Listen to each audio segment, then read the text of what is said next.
In this video, we're going to talk firewood, specifically firewood species available in the northeastern United States.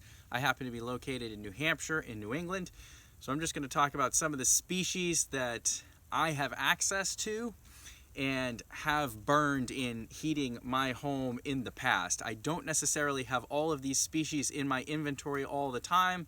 However, there are a number of them that I do. What we're going to go over is what I like and dislike about some of these species, both from a heating standpoint in terms of energy content, and then from a production standpoint, meaning the amount of effort to produce firewood of the particular species. Now, in this video, I am sharing my opinion, so other folks may have different opinions on firewood. And when I bring up the energy content of the firewood, I'm getting that information from worldforestindustries.com, their Firewood BTU ratings. I'll put a link down in the description if you want to go to that site, because they have ratings for all different hardwood species in both the western and the eastern United States, as well as softwood species in the western and eastern United States. I'm focusing exclusively on hardwood species in this video, just because hardwoods are generally better and have more energy content for heating. However, softwoods can also be used for heating. Generally, the hardwoods are going to have 18 million BTUs plus, certainly all of the species I'm going to talk about, and that's on a per cord basis. Your softwoods generally going to be in the mid-teens, so 15-ish, maybe even 14 million BTUs per cord. So certainly less energy, and therefore you're going to take more wood to produce the same amount of heat. We're going to start with the highest BTU wood on the list. So this would mean firewood that has a lot of energy in it per cord. And the first species is black birch. Now, black birch, very, very different from the other birch species in that it is dense, it is heavy. It's got about 26.8 million BTUs per cord when you produce it as firewood. Now, I have, in the last 6 years, had one black birch tree in my firewood inventory. It's not something I see a whole lot of, not something that I'm eager to process. Even though it's got all that energy in it, it's very, very difficult to hand split. The grain's really stringy, and so that makes it very unattractive from a production standpoint unless you're using hydraulic splitters and have all that equipment to do that. Even then, it can still take a while to split up black birch. Next up, we have my staples in terms of the high heating value wood. So all three of these species that we're going to go through now have 24 million BTUs per cord. So first one up, red oak. So this is a piece of red oak here. This was cut a year ago. This is nowhere near ready to actually burn yet. You can see the grain appearance there. It looks very much like you would see in wood flooring. And then there's our bark. This is the younger bark, so it's still relatively smooth. But that's red oak. Red oak is great. It splits nice and easy if it's straight. It's a little more difficult around knots. The big downside to it is it takes a long time to dry. You're looking at probably 2 years to air dry red oak, maybe more. So that's a little different from some of the other species in this high BTU category. Next one up in the high BTU category is sugar maple. So this is sugar maple here. This was an old and mature tree. You can see the bark on that, very, very rough.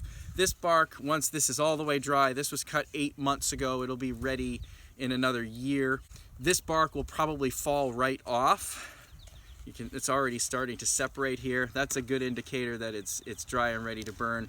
So sugar maple, if it's grown straight, splits okay. I would say it's moderate effort to split sugar maple. If there's knots in it, the grain gets stringy, it is definitely difficult to split compared to red oak. But overall, pretty good wood, especially if they're straight. A lot of times though, they're grown at the edge of fields or around homes. They're not necessarily, at least around my property, in nice stands in the woods where they're straight. So they tend to have a lot of branches and a lot of knots and are therefore difficult to process.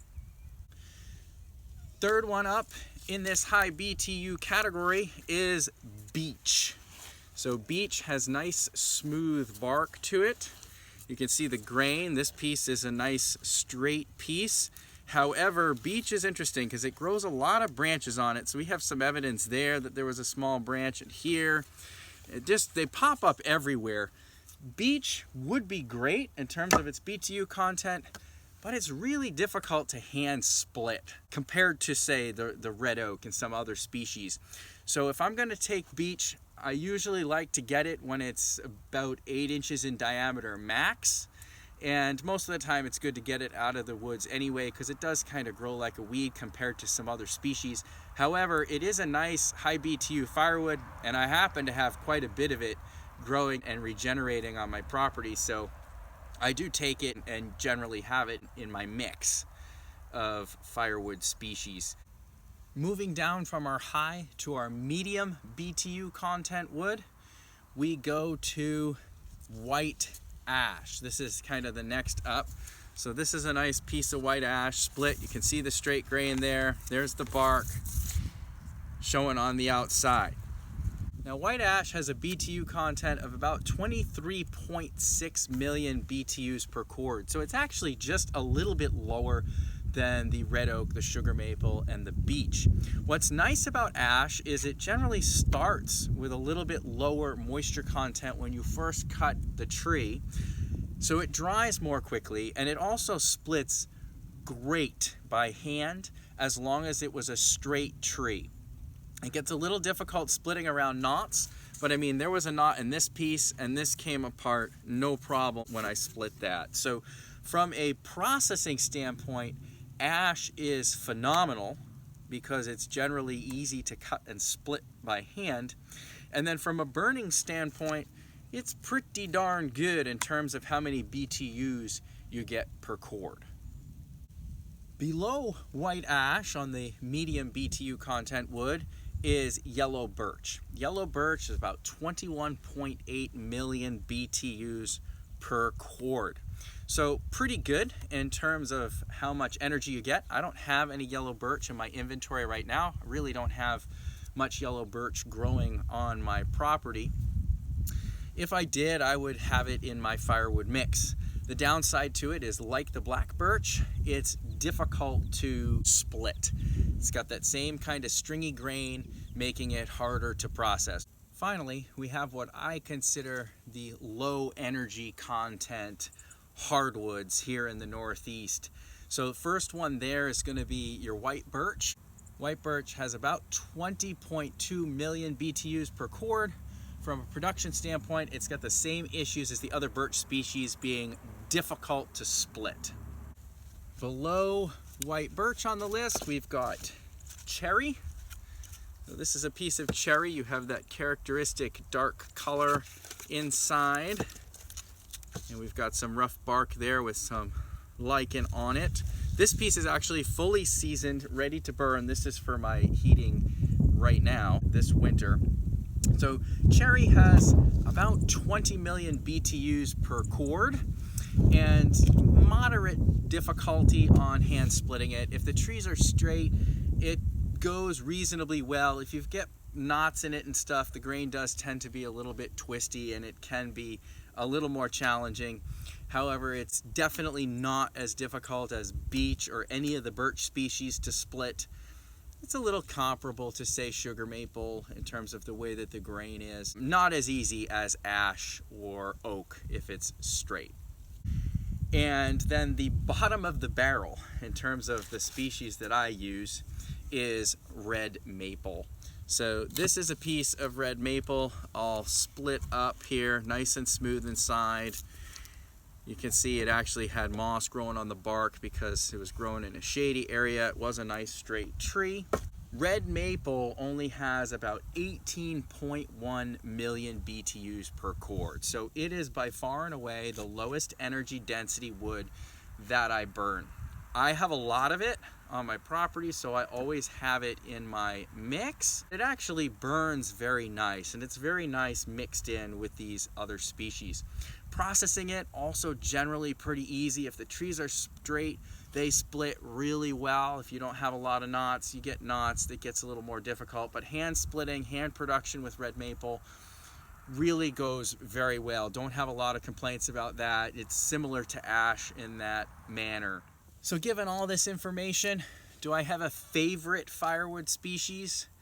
Well, if I did have a favorite, I would say white ash. And the reason that it would be white ash is simply because it's pretty high on the energy content and pretty easy from a production standpoint. Doesn't need a whole lot of time to dry. Generally, it's ready in a year, splits pretty easy, and burns real nice. Overall though, my approach to firewood is to have a mix of species, so that I can take the sugar maple or the red oak and the beech, and then I can mix it with the red maple or the cherry, and then that blend will burn really nice in the stove, and you kind of are evening out the properties, because oak can sometimes burn really slow and smolder a little bit more than some of the other species. But when you mix that, say, with some red maple or some cherry or even some ash, you get kind of a nice burning fire, right? Because your lower BTU species are going to burn up faster, and then your higher BTU species are going to carry that for a longer term duration burn, you know, that nice overnight fire. Unfortunately, right now I'm getting white ash faster and more than I want it, because the emerald ash borer is killing it all. And before my life is over, there may not be any white ash for me to cut in my firewood inventory. I may have to switch over to just having the oak and the maple and the beech and some birch here and there. I'm personally not really a fan of birch because it's hard to split. It's not that it burns poorly, it's just hard to process and split. So that's why I don't really like it. I also don't have much mature birch around here that's ready to cut. In another 10 years, it'll be a little bit of a different story, because there's a lot of birch regeneration going on, and so I'll need to thin and cut some of that out for firewood. Hopefully you found this video helpful. It is just my opinion. Lots of people are going to have different opinions on firewood. I like my wood mixed, and I like to have a mix of high BTU wood with lower BTU wood.